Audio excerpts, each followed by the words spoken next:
Please welcome Roy H. from HighPoint.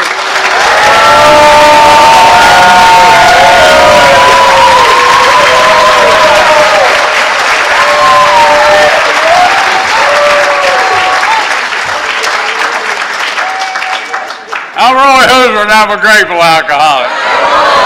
How are you tonight? 999. Where's that other guy?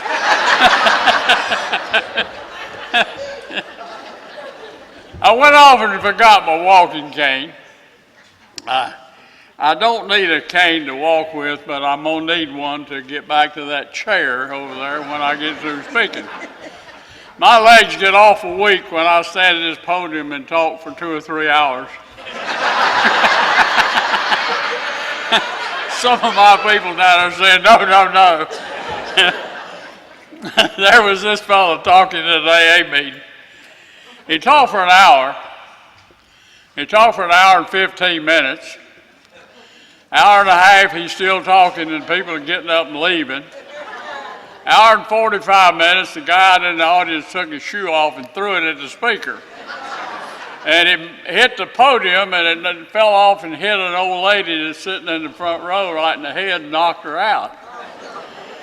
And people getting wet towels and wiping her face, and he's still talking. And this old lady came to and she shook her head and she cocked her ear over towards the podium and she said, "Hit me one more time. I can still hear the SOB."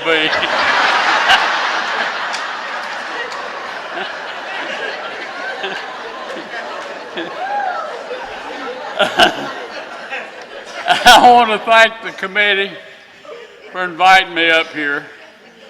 Speaking at one of these things is an honor, but when you get invited to come speak at your home state, it's quite an honor, and I appreciate it. I heard Felix last night did a bang-up job. Bueno, compadre, gracias.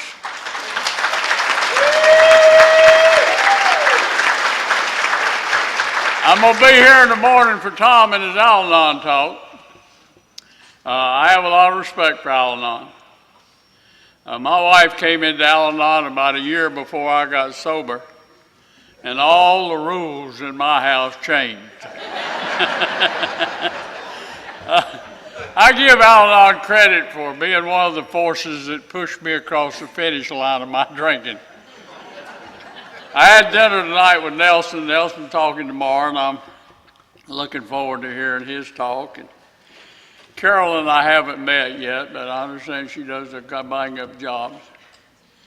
And I met Cindy today, and I'm looking forward to hearing the experience, strength, and hope coming from these people.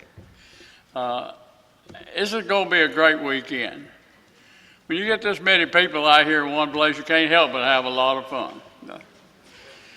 I introduced myself as a grateful alcoholic. When I came in this program, my first sponsor, Joe, told me to do that. And I said, "Joe, I don't understand that." He said, "You don't need to. Just do it, and it'll become a habit. And when it becomes a habit, you'll begin to recognize the things that you're grateful for. And after a while, you'll keep adding to that list. And one day, if you stay sober long enough, you'll realize that you're truly a grateful alcoholic." Well, 4 years ago, I got invited to come to Akron and speak at Founders Day. And Peggy didn't want to go. There's too much walking up there, and you know she don't get around that well. So I took a pigeon with me, a street drunk. Been living in the streets and in the woods for a while, and he came into AA and he got sober. And at the time he was sober about a year.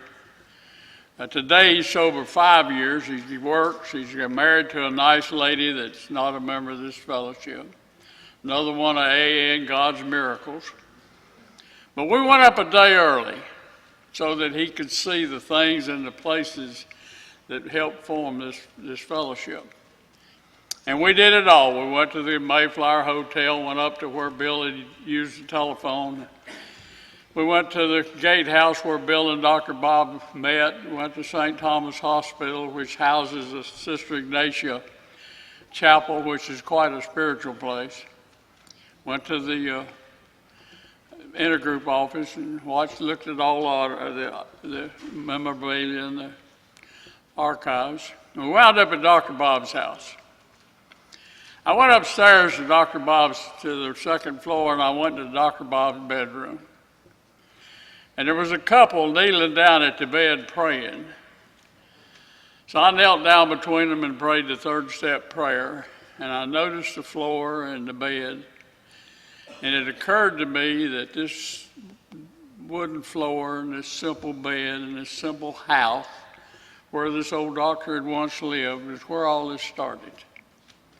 I was where the fellowship of Alcoholics Anonymous began, the fellowship that saved my life. And at that point, gratitude washed over me like water coming off of a dam. And it kept coming, wave after wave after wave, and I realized what Joe had told me. I'm truly a grateful alcoholic, one of God's kids. My sobriety date's March 15, 1972.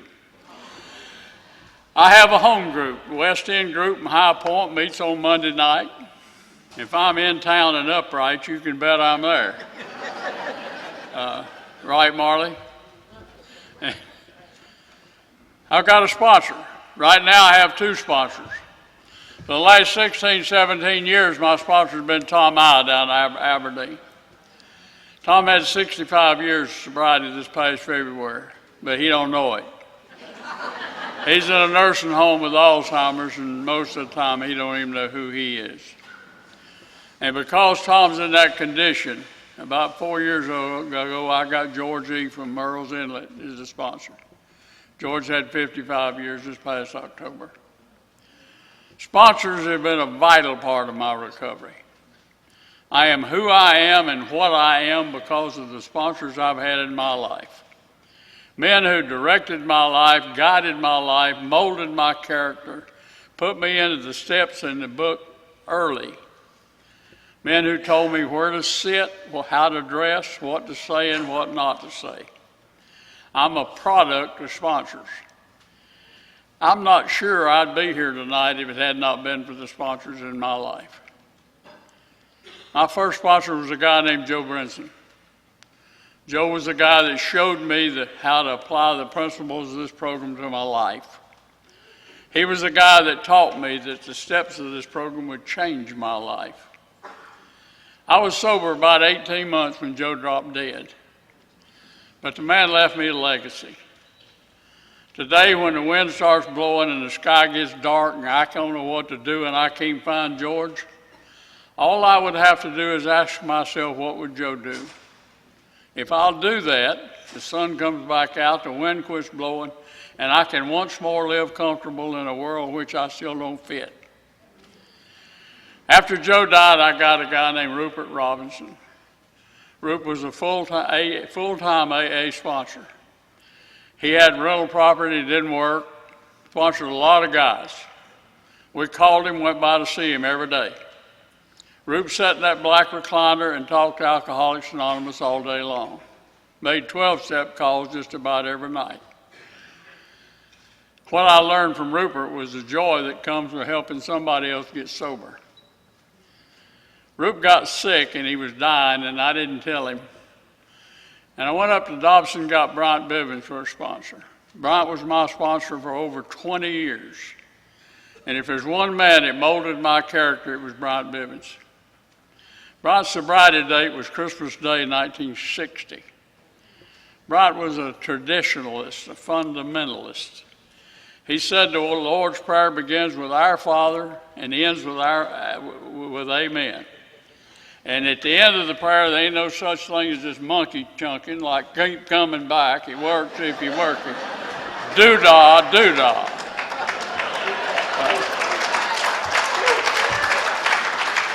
And he said that it didn't start off with whose father or who brought us here. He called me one Saturday morning and he said, I done heard it all, Hoot. And I said, what you got? He said, I was down in Charlotte last night and they were closing the meeting with the Lord's Prayer, and the chairman said, who was the last one to see Elvis?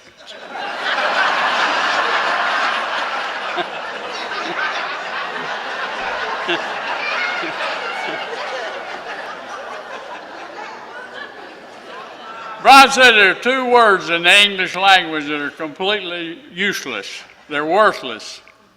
Those words are you know. He said they don't say anything, they don't mean anything, they don't contribute to the conversation. The only thing they do is take up space and annoy the people that has to listen to them. So don't use them, and so I don't. Brian told me I must continue to change. If I heard it one time, I heard it 500 times. It makes no difference how old you are. It makes no difference how long you've been sober. You must continue to change if you want to continue to receive the fruits of this fellowship. Now, I've been sober over 50 years.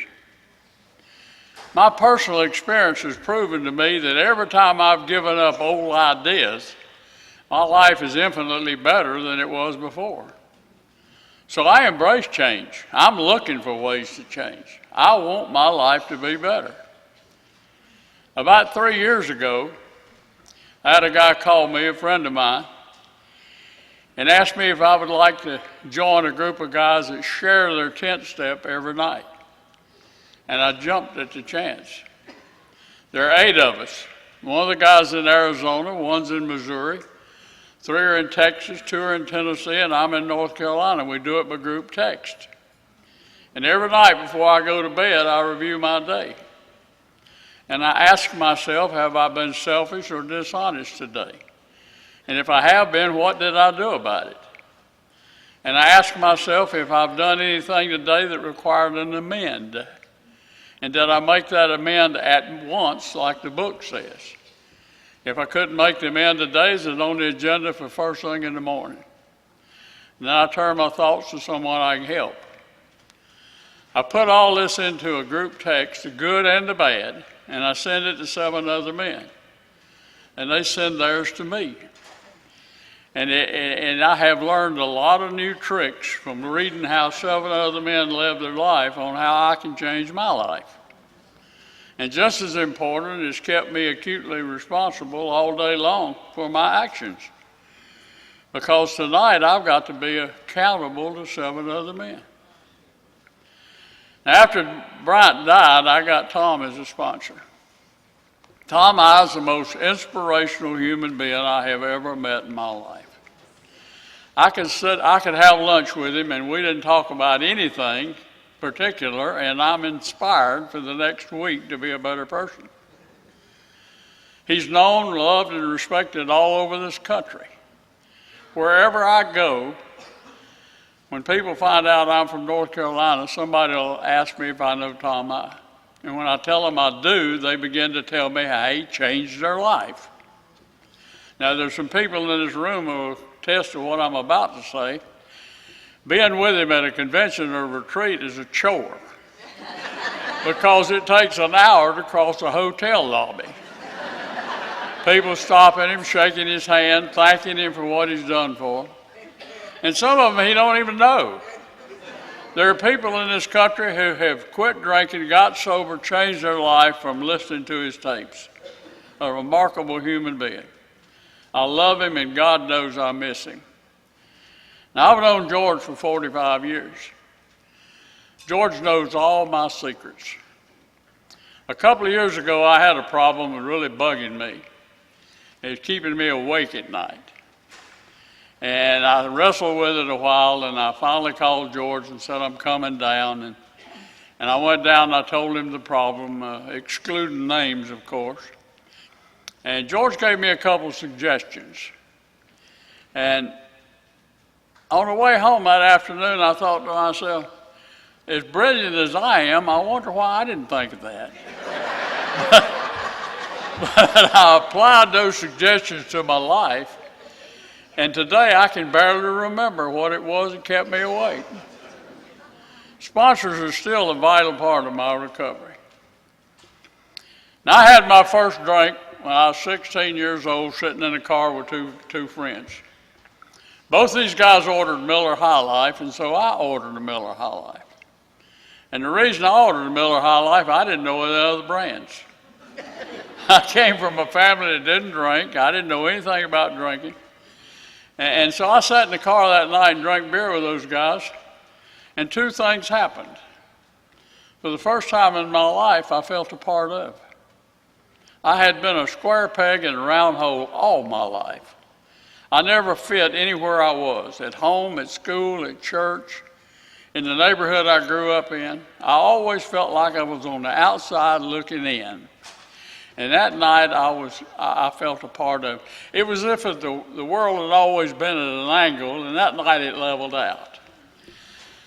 Second thing that happened to me that night is I realized alcohol was my solution. It made all the bad vibes go away. And like our book says, I pursued it almost to the gates of insanity or death. Excuse me. Peggy and I got married when we were in high school. I was a senior, she was a junior. She says in her Al-Anon talk that we both came in heat at the same time, and that's probably closer to the truth than we realized. I got out of school that year, and Peggy went back the next year as a senior, and I signed her report cards. She says that's the last time I had any control of that house. But this past February, Peggy and I celebrated 67 years of marriage. Thank you. Thank you. That's the first miracle of my life. This lady should have been gone years ago, but she stayed, and I'm grateful. Somebody asked me, she ain't gonna like this. Somebody asked me, he said, "Roy, what'd you get Peggy for her anniversary?" I said I had a tattoo removed that said, "I love Barbara always." Sorry, baby.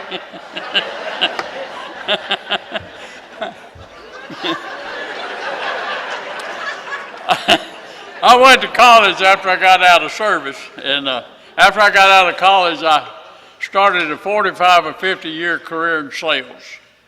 If I had to live my life over again, I'd do the same thing that I did this time. I enjoyed almost every day of it. And one of the first jobs I had when I got out of school, I worked 21 states. I sold school buses. I was gone all the time. I left early on Monday morning, and I came home late on Friday night, unless I happened to be on the West Coast, and I'd stay out over the weekend, and sometimes I'd be gone 2 and 3 weeks at a time. I was just gone all the time. It was in the 60s, and it was a drinking society. It was a time of the three martini lunch and the happy hour that started at 4 and lasts till 7. And not only became a daily drinker, I became an all-day daily drinker. I drank from the time I got up to the time I went to bed. And every Friday night when I came home, I was drunk. And the weekends were trouble. And every Monday morning on the way to the airport, I would promise myself that this week I'm going to stay sober. I'm not going to drink anything this week. I'm going to come home Friday night sober, and I'm going to be sober over the weekend, and I'm going to be a husband and a father and a friend and a neighbor, and I'm not going to do what I did this past weekend. And I meant it. It's what I wanted to do. I remember sitting in an airplane seat at 7:30 in the morning, looking at 2 drinks on the tray, and realizing for the first time in my life that I could not drink. I had spent the previous hour promising myself that I was not going to drink, and I realized that I could not even keep a promise to myself. And the next emotion that comes by is, what the hell's the use? And the cycle starts again. One of the first things I related to in the book Alcoholics Anonymous was that passage that said we're on a merry-go-round and can't get off. When I read that, I knew exactly what it meant. Now, before I go any further, I'll tell you a couple of stories. This is really gin. Puts a little fire in your talk. I've worked with sales reps, seemed like all my life. But the reps that sold school buses were a different breed of cat. They did things differently. They do anything for an order. They lie, steal, cheat. I got a call from my Louisiana distributor and said, I've got 3 or 4 or 5 bid openings the same night, come down and cover one for me. And I said, okay, and I went down. He sent me down to one of the Saint parishes in South Louisiana, St. Barnabas or St. John the Baptist, one of the Cajun parishes where all the French Cajuns live. And he must have bid it pretty tight because when we opened bids, we were low bid. And the board chairman said, we don't know anything at all about the Thomas bus. And he said, we've been buying somebody else's bus for several years. Would you like to give a product presentation? So I got up and spoke for about 15 or 20 minutes and covered really the heavy-duty construction of the product of the bus and all of the safety features that we had incorporated for the benefit of the kids. Put it on pretty heavy and sat down. I had a competitor in there that night, and I didn't know him. His name was Max Constantine. And Max later became a good friend, and as a matter of fact, several years later, his son, Max Jr., called me and said, Dad's in the hospital and he's not likely to get out and he'd like to see you. And so I flew to Baton Rouge and spent 3 hours with him, a fine old gentleman. But anyway, he was in that room that night, and the school superintendent said, the chairman, what it was, said, Mr. Constantine said, we've been buying your buses for quite a while. And in fairness, would you like to get up and make a presentation? So Max got up and pointed to me, and he said, the first thing I want to do is compliment this young man on a very well presented presentation. And son, it's evident that you know your product. And it's very evident that you know how to present it. And I predict you're going to be extremely successful. And I'd like to be the first one to welcome you to the bus business. And he gave his presentation in French.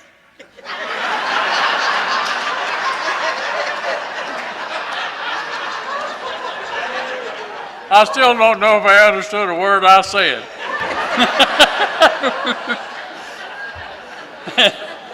And then I was down South Alabama. One of my competitors, a guy named Tom Searcy, was a Bluebird rep out of Birmingham, came in and handed his bid into this board chairman and leaned down and whispered in his ear, and the board chairman shook his head.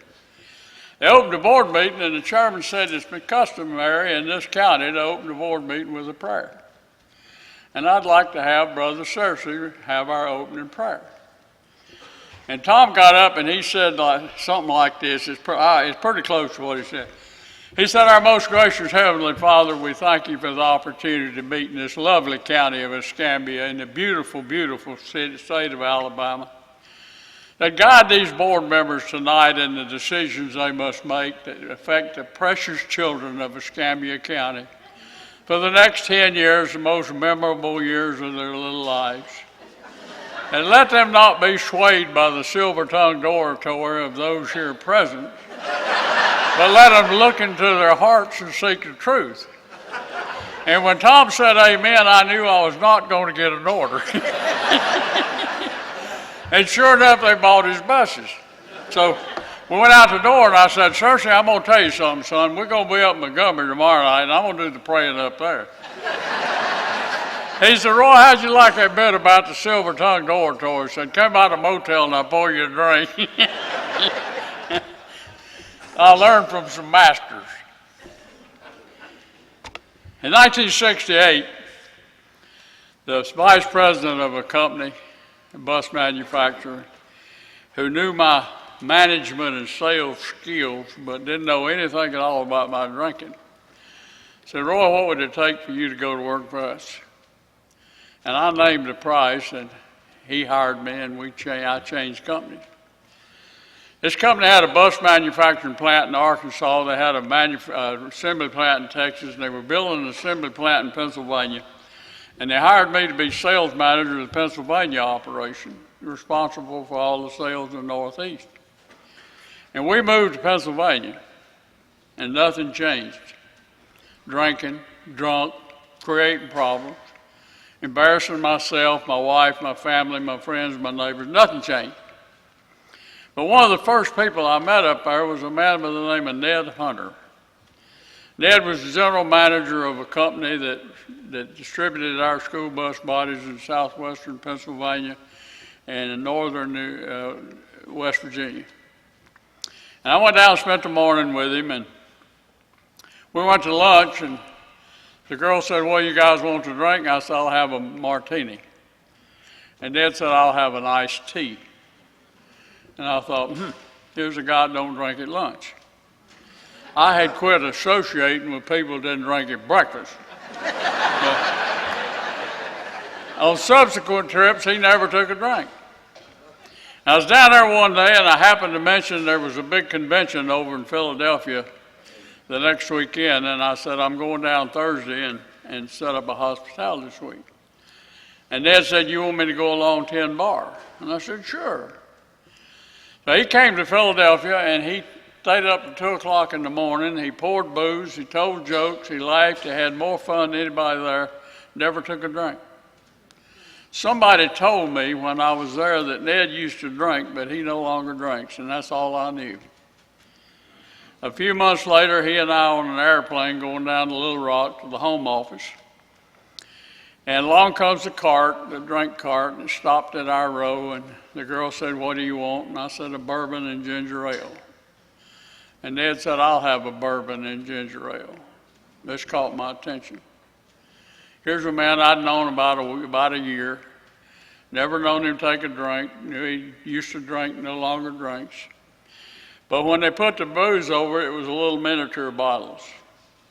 He took the bourbon and put it on my tray. Said, "Here, Roy, you drink the bourbon and I'll just drink the ginger ale." And I said, "Ned, you don't drink at all, do you?" This man had read the book, Alcoholics Anonymous. He had read the chapter, Working with Others. And when I opened the door, he stuck his foot in.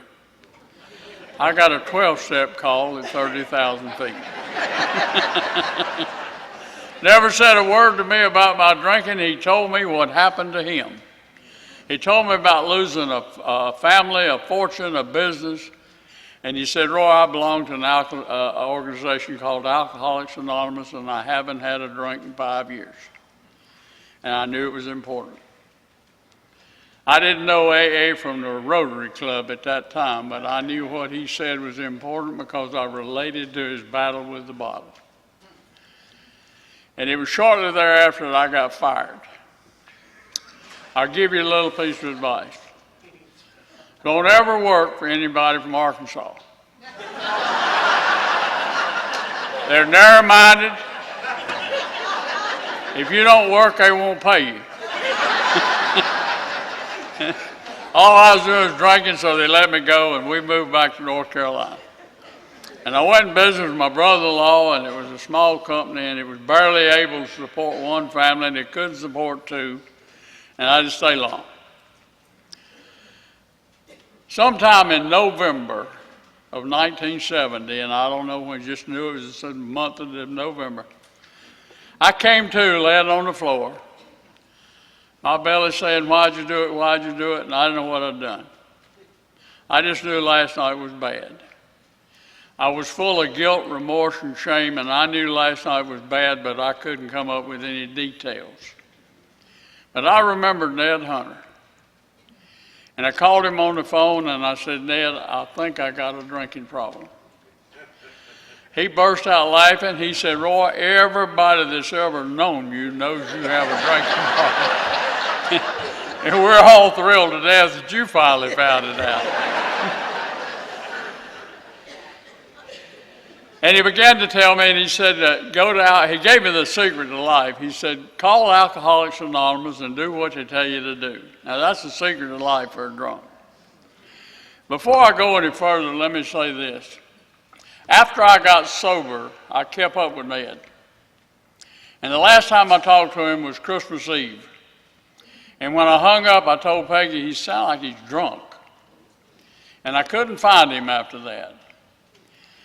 I had some friends in Pittsburgh, Jack Dempsey and his sponsor Mace, and I called them.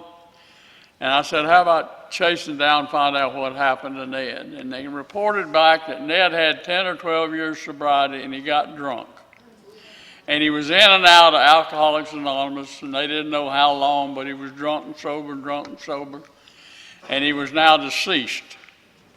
And they didn't know the cause of death, and they didn't know if he was drunk or sober when he died.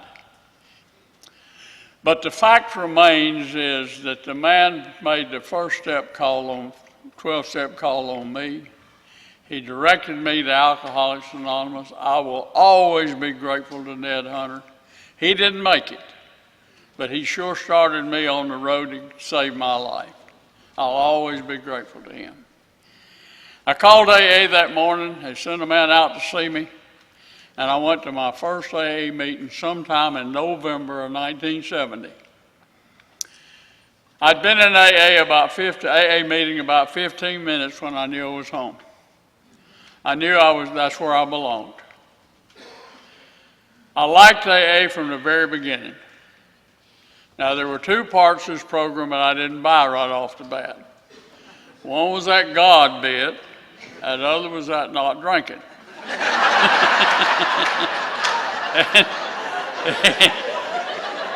If you leave God and not drinking out of AA, there ain't a whole lot left but coffee. And I had a lot of trouble. For the next 16 months, the only thing I did worthwhile was return to Alcoholics Anonymous after every major drunk. And I don't think I stayed sober over 6 weeks any given time. But I want to tell you what I learned. I learned firsthand about the insanity of our disease. We don't talk about insanity enough. Insanity always hits us when we're cold sober, like we are tonight. And what had happened to me, I'd be going to AA and I'd be pretty regular, probably been to a meeting Sunday night, probably been sober 6 weeks, with no thought to AA, no thought of the last jail I was in, the job I lost, the family I was about to lose. None of that would come into effect. I would pull into Smitty's and get a draft beer. And drank that beer, and Smitty said, Roy, you want another one? No, I got to go home and cut my grass. And I'd go home and cut my grass. Tuesday, on the way home from work, I'd remember that I had a beer yesterday, and I didn't get drunk. And I would say, hey, he says, once you start, you can't quit. Well, I started, and I quit. They say, one's too many, the barrel's not enough. Well, one was enough for me. And then I began to analyze. Maybe mixing that scotch and that red Ripple wine together is what caused all the trouble last time. Or then I really get deep into analyzation. I'd say, alcoholism is an illness. Illnesses are curable if you catch them in time. And I've been to 39 meetings. I'm probably cured if I was ever alcoholic to begin with. And to prove to myself that I was not alcoholic, I wouldn't even drink a beer on Tuesday. Go home and finish my grass. Wednesday, about 2 o'clock in the afternoon, I'd remember that I had a beer Monday, and I'd remember that I used my willpower yesterday. And I'd say, I bet I can have another drink this afternoon, give a draft beer at 5 o'clock. And at that point, the obsession would set in, and it would be so strong, I couldn't think of another thing but one draft beer at 5 o'clock. And it was strong, I couldn't get nothing done. I'd leave work early. I'd leave at 4, go get one draft beer. And on the way over there, I convinced myself that not only can I get a draft beer, I can get a king size to go. That won't bother me either. And at 4:30 on Wednesday afternoon, I'd leave Smitty's. after having consumed one draft beer with a king size in a sack. Get in my car, and the next thing I know, it'd be Monday again. I'll be in jail, Rock Hill, South Carolina. Wondering what in the hell happened. Every time they opened the jail cell door and gave me my belt back, I knew I couldn't drink. Every time I got fired from a good job, I knew I couldn't drink. Every time I woke up at home on the floor and the family was gone, I knew I couldn't drink. But somewhere between there and the next drink, I had no choice. But a drunk under those conditions has no choice but to drink. Our book says it better than anything I could ever dream up. No human power can relieve our alcoholism. God could and would if he was sought. Before I tell you what happened, Jerry's told me I had to tell this story. I was fooling around with people in AA just like me. We were sort of taking turns getting drunk.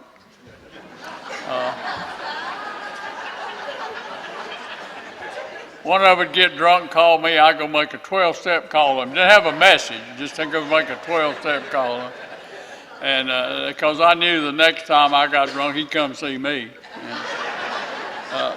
But we got tired of going to that meeting that they were telling the truth and working the steps and paying their bills. And we decided we'd start our own group.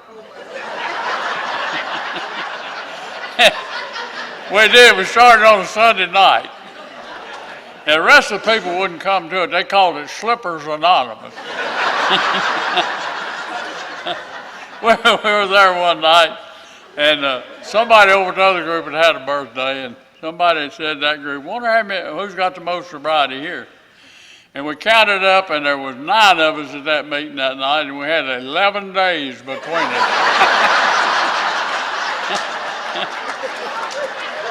The next night we was all drunk.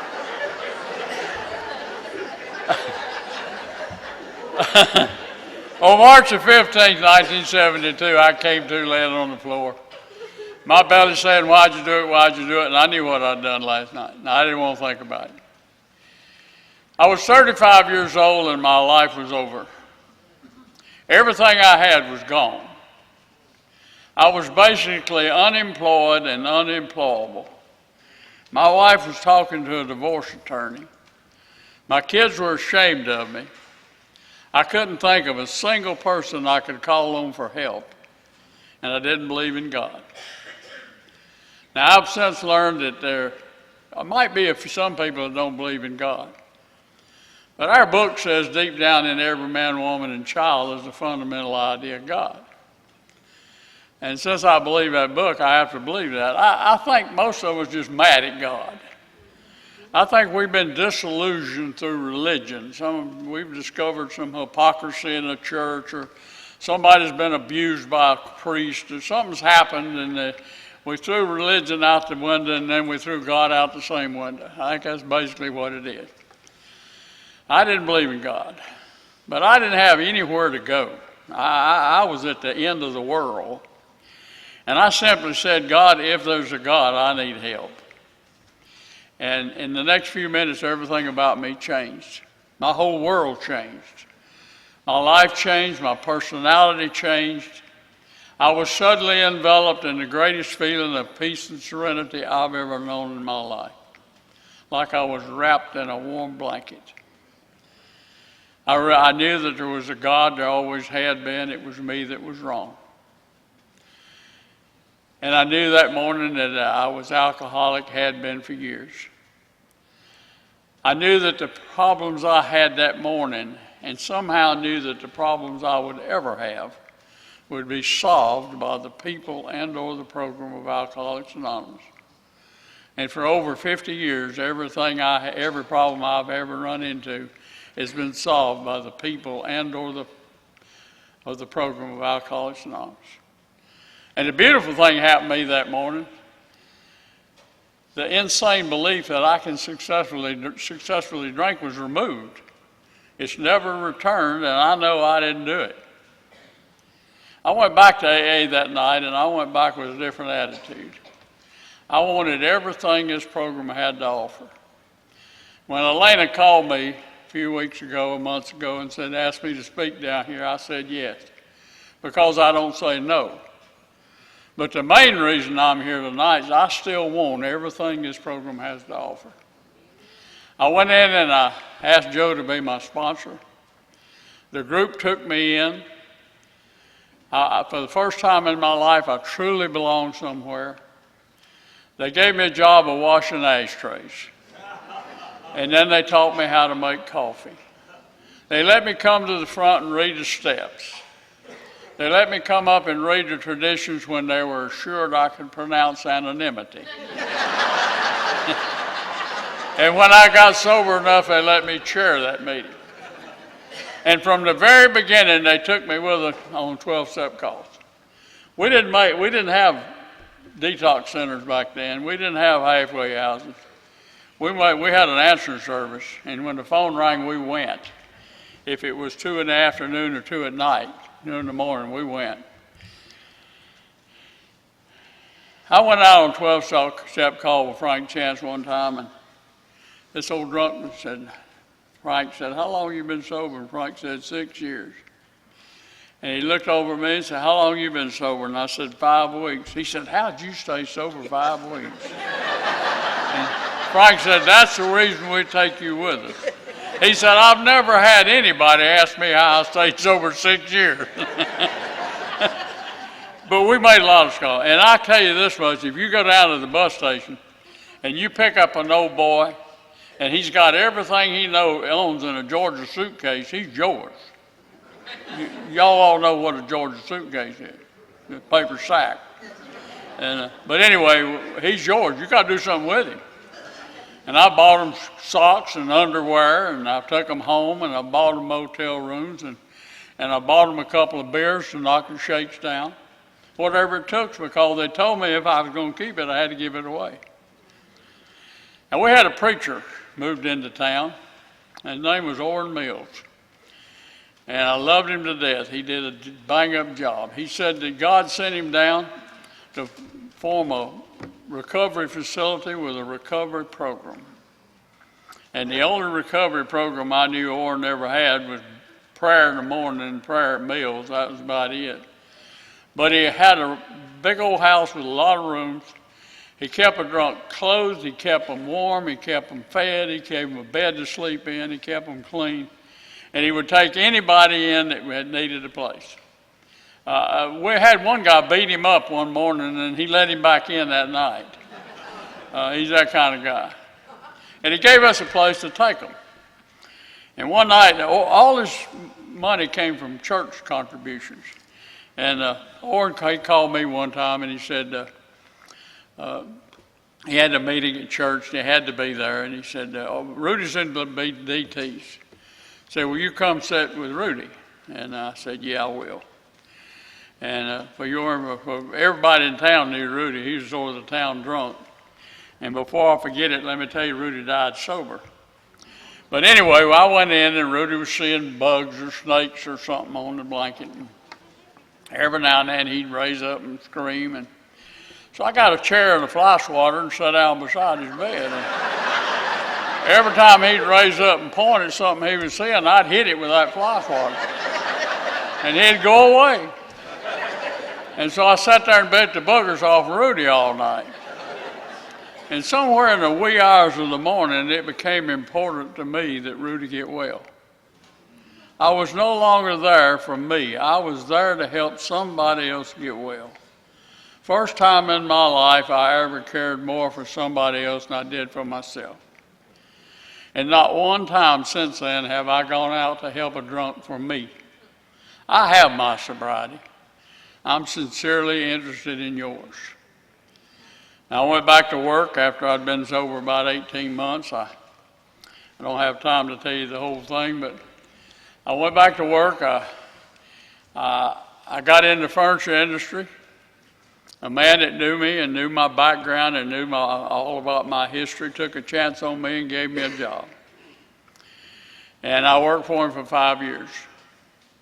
And I left him with hard feelings. It was a straight commission job, and every time we'd get the territories built up to where we could make some money, he'd change the program and knock us back down.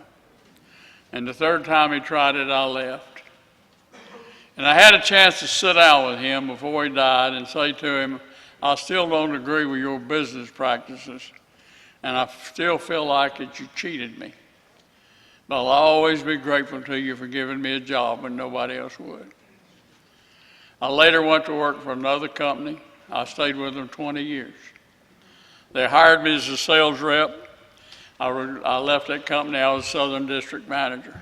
I retired from that company.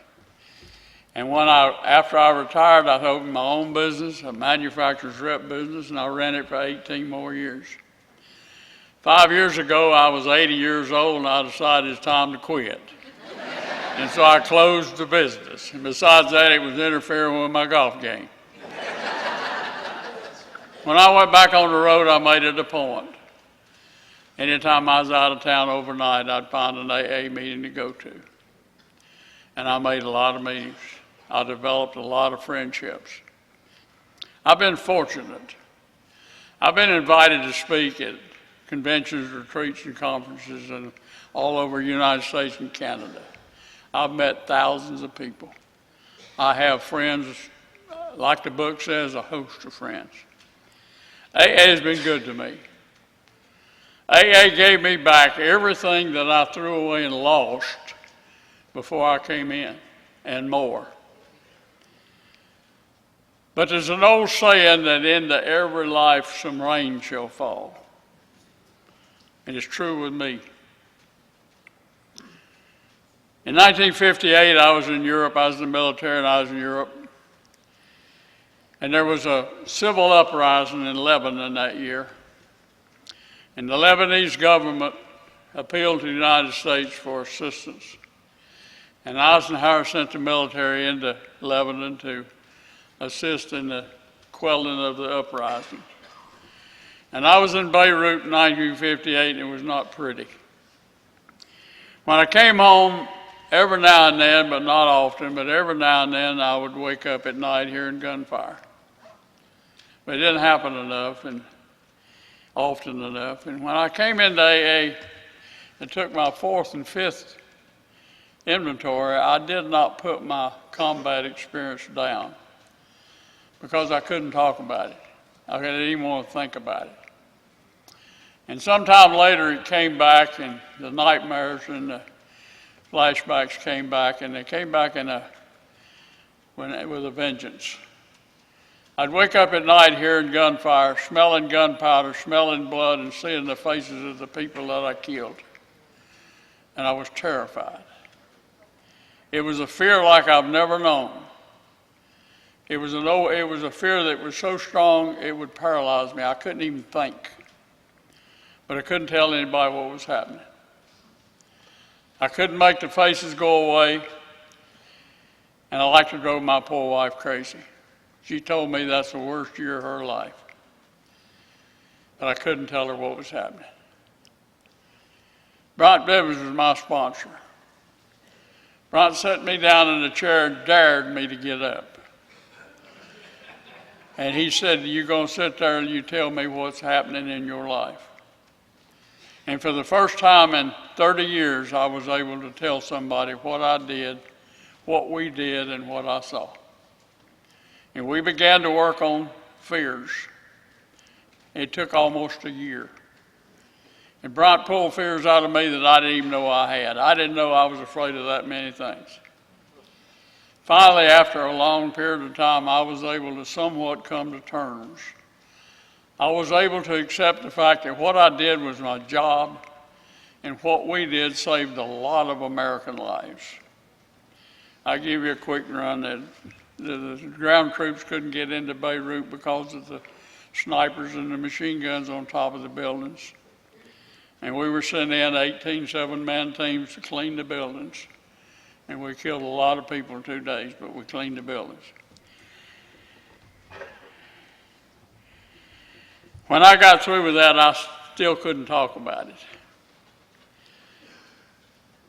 Bryant died, and I got Tom for a sponsor. And Tom said, you're never going to turn you loose till you start sharing that. And so I took some chances, and I told a few people that I'm close to. And I told some of my golf buddies. And I unloaded on some people I love. But I couldn't tell my wife. I wanted to, but I tried to many, many times. But I'd always back out because I didn't think she could understand what I had to do. And it got to the point I couldn't take it anymore, and it was about to eat me alive. And I got 2 cups of coffee, and I went out in the sunroom, and I said, Peggy, come out here, I got to tell you a story. And I told her the whole story, all of the bloody details. And when I got through, my wife said, honey, I'm so sorry you had to go through that. And I was free. And I've been free ever since. The faces still come back occasionally, but they don't haunt me like they used to. A few years ago, I had a son was in a horrible car wreck. They had to tear the car apart to get him out, and they had to airlift him to the hospital. I was 100 miles away, and I had to start that journey not knowing if my son was dead or alive. And all I could do was drive fast and pray. Fortunately, he came through that. It took a while, but he's alive today. As a matter of fact, he just retired a few months ago from 40 years in the aviation business and moved to the beach. A few years later, I had an 18-year-old grandson got hooked on drugs and alcohol. And they called us and told us, and I talked to Jack. I said, he lived in Kansas City. I said, Jack, sometimes this illness jumps generations, and you've got what I got. And I want you to know that I've lived with it a long time, and so can you. And I called central office in Kansas City, and I found the meetings that the young people go to. And I said, Jack, go to these meetings and listen to these kids and do what these kids tell you, and you'll be okay. But Jack wouldn't go. And a few weeks later, they called us to tell us Jack had hanged himself. Now, through all this pain, I never thought about taking a drink. Not one time did the thought of a drink cross my mind. I'm the same man that sat in that airplane seat all those years ago, wanting to stay sober and could not. And I go through all this pain and all this turmoil, and I don't think about taking a drink. What's the difference? The difference is the power of the people in this fellowship, people who loved me and held me up when I couldn't stand. The difference is the power of this program. The 12 steps applied to my life give me the courage to cope with tragedy. The difference is the power of God as I understand Him working in my life. The God that kept me sober all these days and all these years. The God that taught me how to accept the things I cannot change and gave me the courage to change the things that I can. That combination of the people, the program, and God as I understand Him changed me from what I was to what I am today and what I'm capable of becoming tomorrow. That same combination of the people, the program, God as I understand Him, and you, the ones of you who have touched my life, have truly made me a grateful alcoholic. Grateful that there's such a thing as Alcoholics Anonymous, and grateful that you allow me to be a part of it. I thank you for that. I love you. God bless you.